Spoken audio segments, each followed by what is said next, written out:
The health cluster in OPT was activated in 2009, and these have been the toughest 12 months since its existence.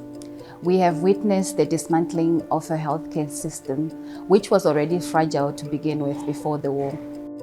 Before October 2023, the main health service providers, both in Gaza and the West Bank, were the Ministry of Health and UNRWA. However, since the beginning of the war, health cluster partners have had to scale up their activities in order to meet the increased demands in terms of health service delivery, as well as also the significant challenges that the Ministry of Health and UNRWA have been experiencing during this crisis.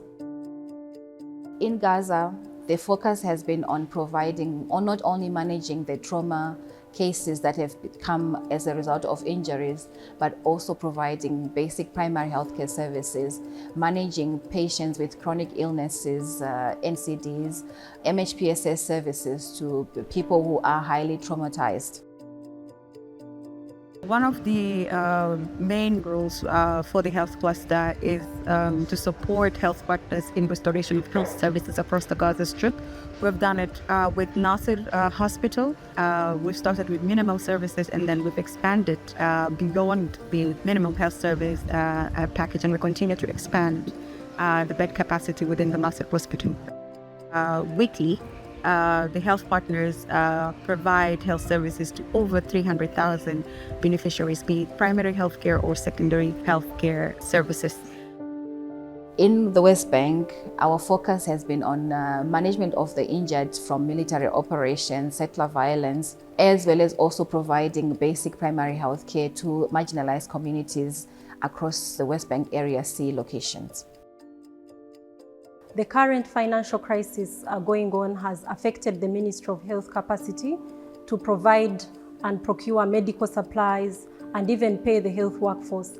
This has resulted in reduced functionality of the health services, with over 65% of the health service points partially functional, and hospitals are functioning only at 70% capacity. The situation has also been worsened by the increased number of attacks on healthcare.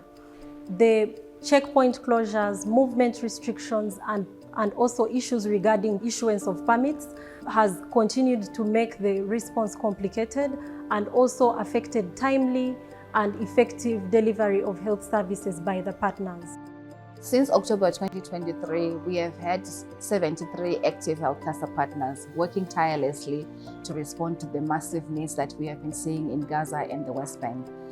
These colleagues have endured a lot, including multiple displacements, and many have been killed whilst performing their duties.